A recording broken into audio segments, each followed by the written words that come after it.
Chapter 3. Birth of Salvador Dali.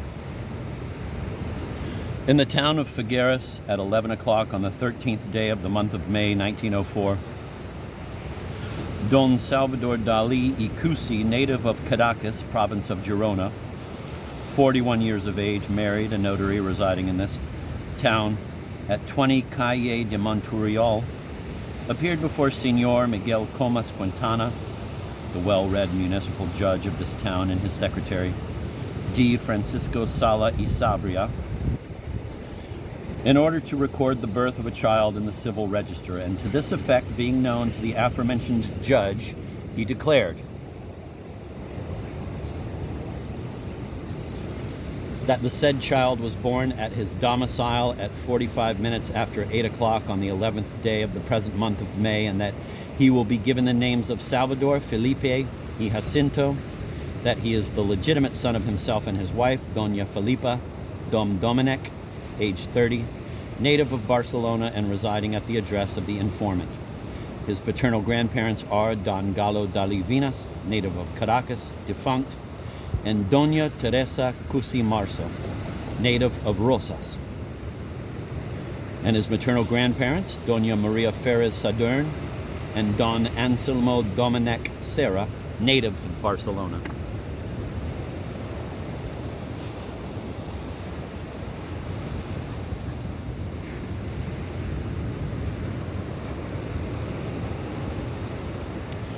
The witnesses were Don Jose Mercader, native of La Bisbal in the province of Girona, a tanner residing in this town at 20 Calzada de los Monjes, and Don Emilio Baig, native of this town, a musician domiciled at 5 Calles de Perelada, both having attained the age of their majority.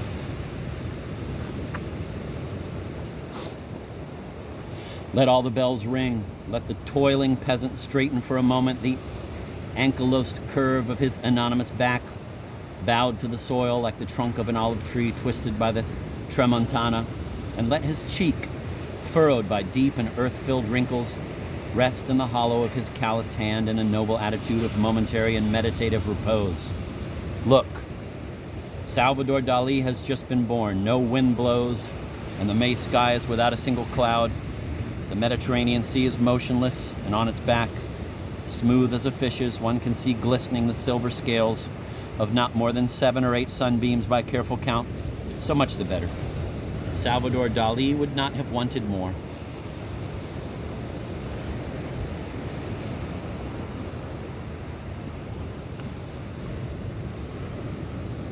It is on mornings such as this that the Greeks and the Phoenicians must have disembarked in the bays of Rosas and of Ampurias in order to come and prepare the bed of civilization in the clean, white, and theatrical sheets of my birth, settling the whole in the very center of this plain of Ampurdan, which is the most concrete and the most objective piece of landscape that exists in the world.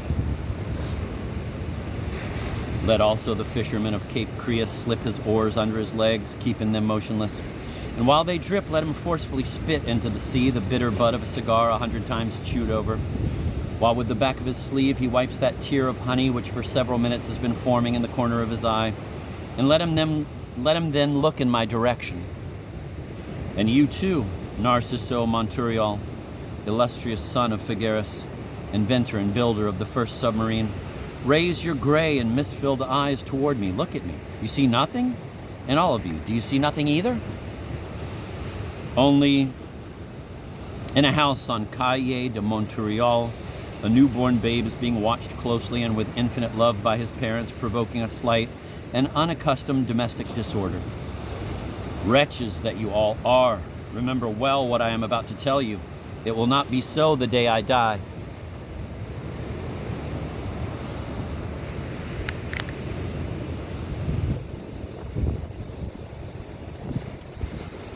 Chapter 4, False Childhood Memories. When I was 7 years old, my father decided to take me to school. He had to resort to force. With great effort, he dragged me all the way by the hand while I screamed and raised such a commotion that all the shopkeepers on the streets we passed through came out on their doorsteps to watch us. My parents had succeeded by this time in teaching me 2 things: the letters of the alphabet and how to write my name. At the end of 1 year of school, they discovered to their stupefaction that I had totally forgotten these two things. This was by no means my fault. My teacher had done a great deal to achieve this result, or rather, he had done nothing at all, for he would come to school only to sleep almost continually. This schoolmaster's name was Senor Trait, which in Catalonian is something like the word for omelet, and he was truly a fantastic character in every respect. He wore a white beard separated into two symmetrical plaits that were so long that when he sat down they hung below his knees. The ivory tint of his beard was stained with yellowish spots, shading into brown like those that form a patina on the fingertips and nails of great smokers, and also the keys of certain pianos, which, of course, have never smoked in their lives.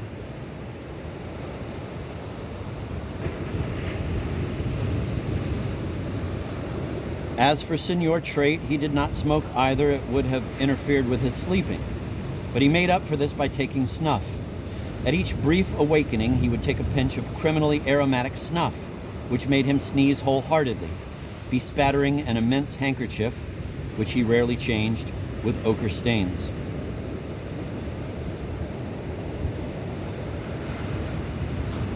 Senor Trait had a very handsome face of the Tolstoyan type, to which something of a Leonardo had been grafted.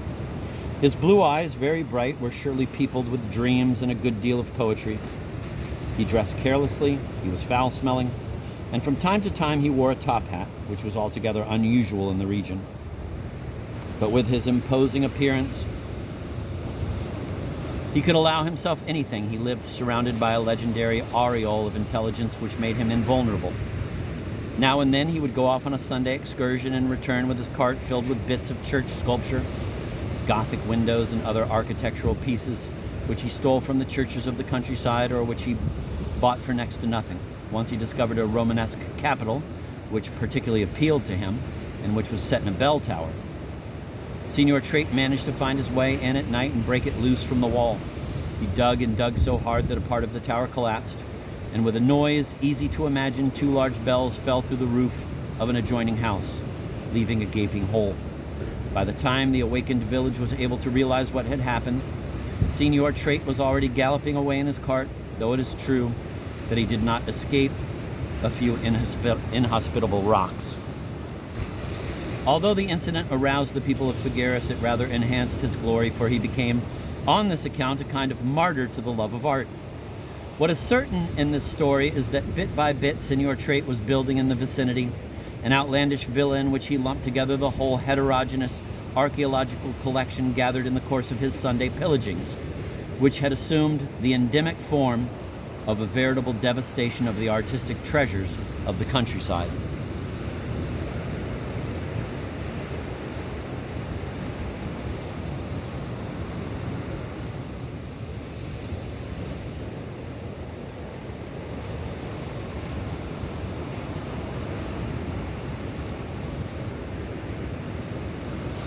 Why had my parents chosen a school with so sensational a master as Senor Trait?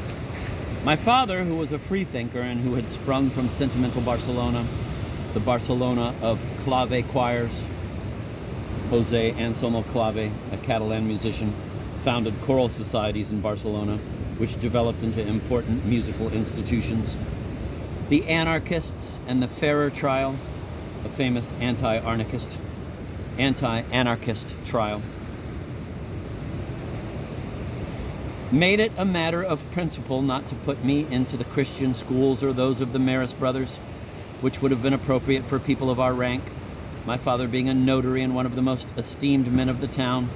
In spite of this, he was absolutely determined to put me into the communal school, Senor Trait School. This attitude was regarded as a real eccentricity, only partly justified by the mythical prestige of Senor Trait, of whose pedagogical gifts none of my parents' acquaintances had the slightest personal experience, since they had all raised their children elsewhere.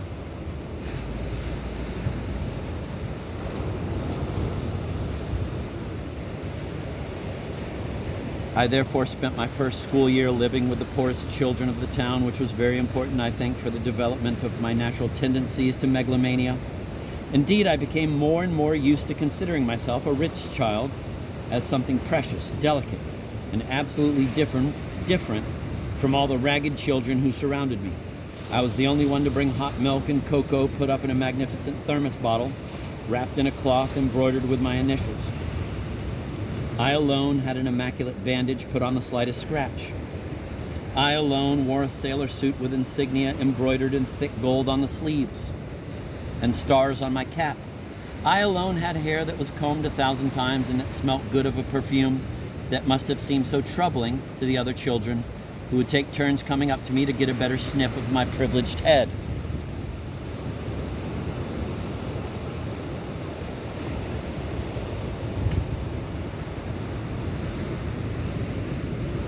I was the only one, moreover, who wore well-shined shoes with silver buttons. These became each time one of them got torn off the occasion of a tussle for its possession among my schoolmates, who in spite of the winter went barefoot or half-shod with the gaping remnants of foul, unmatched and ill-fitting espadrilles. Moreover, and especially, I was the only one who never would play, who never would talk with anyone.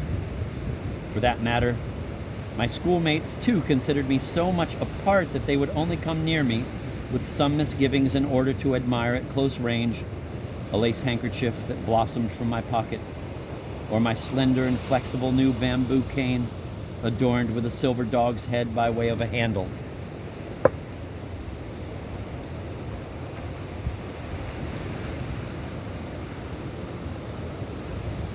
What then did I do during a whole year in this wretched state school? Around my solitary silence, the other children disported themselves, possessed by a frenzy of continual turbulence. The spectacle appeared to me wholly incomprehensible. They shouted, played, fought, cried, laughed, hastening with all the obscure avidity of being to tear out pieces of living flesh with their teeth and nails, displaying that common and ancestral dementia which slumbers within every healthy biological specimen and which is the normal nourishment appropriate to the practical and animal development of the, quote, principle of action, end of quote. How far I was from this development of the practical principle of action. At the other pole, in fact. I was headed, rather, in the opposite direction. Each day I knew less well how to do each thing.